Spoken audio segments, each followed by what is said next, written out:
Hi everybody, my name is Tony Peterson. I am one of the pastors here at C3 Church Bridgeman Downs, and welcome to this training session on how to host an online group.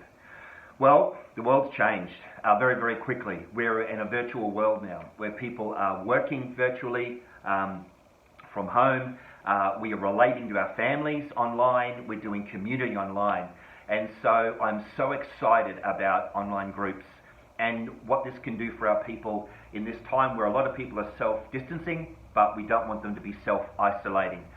We really believe this is a time where online groups could explode and we could have small clusters of people still doing life together, still encouraging each other, having fun and laughter and prayer together, so that in this season people can still stay engaged and connected. So it's a big thank you from me to you for putting up your hand to be able to run or host an online group. One of the things that you probably experienced in your Christian walk is going to a Bible study in a lounge room and the leader not being too aware of group dynamics. And you know, you might be a new person and you haven't been introduced to people and you're kind of sitting there and it's weird and awkward, or maybe there's that weird, awkward silence and you're thinking, will someone just break the conversation? And so how do we ensure that when people jump online with you as a host or a leader, they feel engaged, there's plenty of laughter, there's plenty of banter? Well, there's some things that we need to intentionally do to be able to create that environment. So I want to go through a couple of those things today.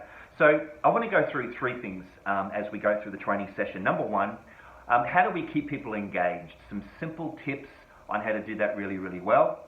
Number two, I've created a general guide on how to host a group which your coach or pastor should be sending out to you, so you'll be able to use it as a guide to be able to facilitate great conversation. And number three, how do we be aware of just some of the technology and what we need to do in that space? So the objective of this session is just to give you some simple tips and tools on how to run a great online group, and the result would be that your people would be engaged, it would be value adding to them, and they would love those moments online. The big question that I'm getting asked at the moment is, I've never run an online group before, I've led a group, or it's my first time, and how do I get a bit more comfortable in order to be able to do that? I remember 3 years ago, I was running a leadership training session for a client, and they had an office in Brazil and an office in Canada. So I remember they had 8 to 10 engineers zooming in from Brazil, and about 8 to 10 engineers around a boardroom zooming in from Canada. And I remember thinking before I started the session, how hard could it be? I'm just going to, accept the meeting invite and start to talk. But boy, was I wrong, man. I remember I wasn't squared up in the screen. People couldn't hear me. There was a disastrous 2 to 3 second lag time. So you'd see people talk, but their voice wouldn't come through. So everyone had to wait. People were talking over each other. It was just crazy, and ended up being like a monologue, like a one-way conversation from me to them. It wasn't a dialogue. They were drawing on their notepads, disengaged. And so I learned a lot of things really, really quickly on how to make those moments really engaging. So that's what I'm going to talk to you about today. So let's kick off. Number one, just some tips on basic facilitation when you're logging into your group.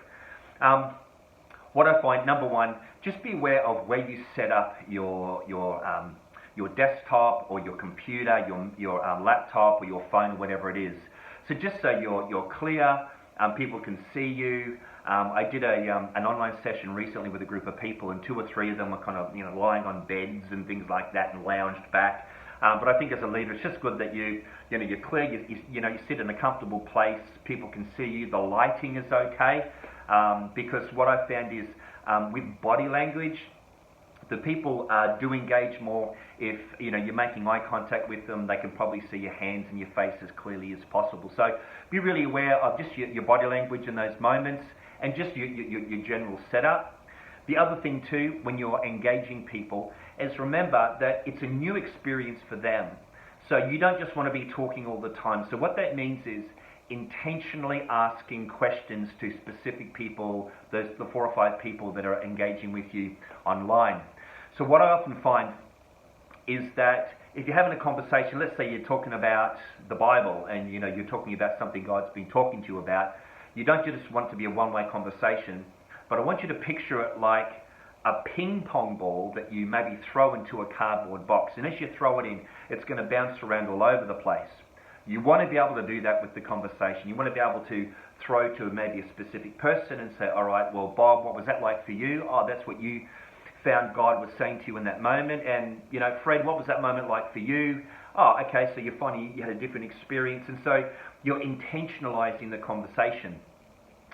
One of the things that you probably want to steer away from is saying this general throw out. What does everybody think? Because that's exactly what will happen. No one will usually respond. So I find initially, now you could get a group that's highly conversational, and that may be fine. But if you're not, then be super intentional on throwing questions out to people so that conversation's bouncing around the people involved, so that it creates a higher level of engagement. If you're just having a general get together and catch up, you won't need to pre-prepare anything so much. But if you are having maybe a discussion about church on Sunday, and it's more of a discipleship moment, then I would definitely recommend you have a few questions and things ready to go, just in case the conversation starts to lag, because that may happen in those moments. So just be aware of some of those group dynamics, and remember, always be asking questions to people to keep the conversation happening. Okay, number 2, I'm just going to step you through the guide that we created for online groups, and I'm just going to work through this on my laptop here, which is what you will be receiving from your coach or from your pastor. So number 1, I mentioned a minute ago, just make sure that if you can or possible, set up on a laptop or a desktop computer, not so much a smartphone or just a normal phone. It can be hard to see people visually on the screen, and sometimes the volume isn't as good. The sound doesn't get picked up so much on the phone. So I would suggest a desktop or a laptop if at all possible. You could also, if you can, a screen mirror, whatever you're doing on your computer, to maybe your smart TV if you've got one. Currently I've got a TV that's about 6 or 7 years old, but I can still cast my computer to my screen on the TV, and we can do it that way. So that's just something I think that might help. But try and steer away from running everything on your phone, your normal phone, if at all possible. And of course, remember, internet connection. There's nothing worse than you're trying to engage. People are breaking up, they're dropping out. Your internet connection's bad. Now, sometimes you can't avoid that if you're in a low bandwidth area. But try and find a place if you can. It could be in your home, could be in a park. Wherever you are, being aware of social distancing, of course, but just be aware, does my internet connection work well? Number 2, whenever you host a group, we really want the top priority at the moment to be driving people or encouraging them to watch our Sunday service. So important, because we just find our Sunday experience is one of the most important things, where people engage in worship, they engage in hearing of the Word of God, they get strengthened, they get encouraged, and they get discipled. So we really want to encourage you, as every time that you connect with your people, to say, hey, did you watch the service online? Go online, keep going to church, make it a habit every Sunday, but it's just simply online instead of physically being there. A lot of people are doing what we call a watch party, where you watch the service on Sunday online, but you may have a group of people that you want to watch it with at the same time. So you create a watch party or a house party online. Facebook does it. There are a few other platforms that do that. And you can just comment to each other and engage while you're watching the Sunday service. You can do that. In the guide that I provided, there's a link on how you can set up, through Facebook, a watch party to watch the church service together online. So really encourage people to jump online and watch church on Sunday. Such an important thing in the life of our church. The next one is the main one for me, and the intent of this video, and that is gathering together online. What we would love to do is, previously, most of our groups used to get together once a fortnight, or a few of you once a month. But in the current environment, I would love us all to get together just once a week. All the other extracurricular activities that we do in the life of our own life even have now finished. I know for my kids, they're not going to scouts, they're not going to swimming, they don't have music classes. So for most of us, we have a little bit of time, so we can't get out and even meet people for coffee or for dinner. So because of that that isolation, I would love everybody to get together, if possible, once a week. It would be a midweek online catch-up, and I think it's really, really important to do. How long for? 30 to 45 minutes, I think, is a great guide for you to work with. You could go longer than that if you wanted to, but I think that's kind of a rough guide or a time frame on how long you should meet. So once a week would be great, 30 to 45 minutes at a time, in order to be able to, engage, have fun, and talk about life in general. Well, when we do catch up, what are some things that I should cover? How should I drive the conversation forward? Well, first of all, it's just about engaging with people and, talking about life. How's their work? How's their family been doing? We've got people right now running online groups, and they're just games groups, or they're having dinner. So it's a dinner party with 3 or 4 other people in their homes, and they all Zoom in together, and they just have a laugh and have a meal. So whatever format that looks like, but I would be saying to you, first of all, just engage. Talk about their life, how their week has been. The next thing we'd love you to do when you catch up online is to talk about Sunday's message. So every week you'll be receiving a simple, maybe 1 to 2 page overview of Sunday's message, and you can use it as a bit of a discussion guide to facilitate the conversation. What that means is you don't have to prepare anything, you don't have to write anything. It'll come out to you, and you can just use it as a guide to have a bit of group discussion about what God was saying to you and what God was saying to the viewer in your group from Sunday's service. And you can keep that organic, but I think it's a great thing to do in the middle of your midweek catch-up. The other thing we'd like you to do, other than talking about Sunday service and what people took away from it, is prayer. I think prayer is a really important part of us gathering together. Now, this is a tricky one because prayer can sometimes, doing online, can feel a little bit awkward, and I understand that when I first started to do that, it was a little bit awkward. So I would say a couple of tips about what I've learned is that when you pray, I would specifically ask individuals to pray. Don't just go, well, can someone just pray for Bob who's unwell? I would say something like, hey, Chris, could you pray for Bob? And then, hey, Jenny, could you pray for Sarah? Now, some people may not feel comfortable in doing that, and that's totally okay. The best thing to start off with is say, I'll start first, I'll pray first. And so you're modeling the kind of way that you can pray. And it's just talking to God. It's just having a conversation. But I would just be specific in asking people, hey, do you feel comfortable? Could you pray? And it'll just foster that moment of prayer. Doesn't have to be long, but I know that if people have needs, there's nothing more powerful than we come together and we just agree, and people know that we're supporting them in prayer. So I would say, number one, talk about the Sunday service for a little bit, see if there's any prayer needs that people have. And the last thing is ask for good news stories. What's God done in their life? What is some miracles or some testimonies, things that God have done in their world? Because I know this, that if they get even a small breakthrough in a particular area of their life, there's someone else in another part of our church, and they're still in the middle of believing God for that very thing. And so if they were to hear about that good news story, it would greatly encourage them. So one thing I'd love you to do, actually 2 things I'd love you to do every single time you get together, would be to ask for good news stories. Hey, has anyone got great news? And if they do, can I ask you to share that with your coach or your pastor? Because we love to hear the good news and the great things that God is doing in people's lives. And the second thing I'd love you to think about is regularly just take maybe a photo of the experience. Now, we need to be aware that some people don't like to be photographed, and that's okay. So everyone that's on the screen, we must get their permission to be able to do that. That's very, very important, and make them aware that we just want to use these photos to promote groups on social media. And of course, we can't take photos if people don't feel comfortable. We want to really respect that as well. But just a snapshot of the experience and people having fun would be wonderful as well. So 2 things there, good news stories every week, and then maybe a photo as often as you can, just to share those moments that you're going through. We can share that with other people to raise group profile. The next thing is pastoral care. This is a really important thing that happens outside of that midweek catch-up. You may want to run that midweek catch-up on a Tuesday night, a Friday night, might be a daytime group.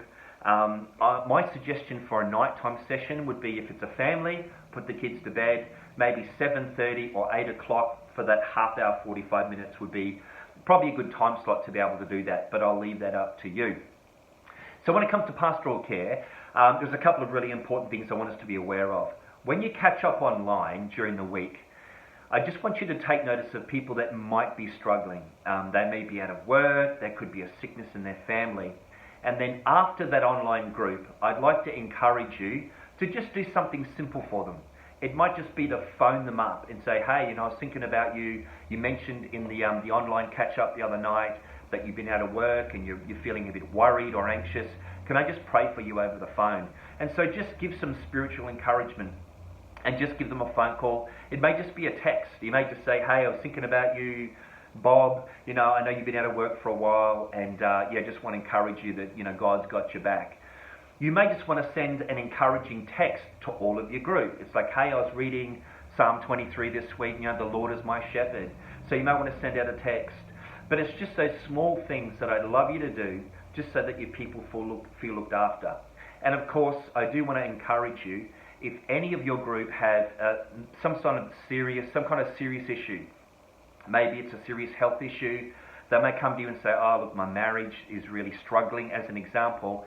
You don't have to fix it. We don't want you to feel the pressure of doing that. You would always report anything of a serious nature to your coach or to your pastor, and they'll work with you to help that person and to support that person. So don't think you've got to, try to provide marriage counselling or any kind of major pastoral issue.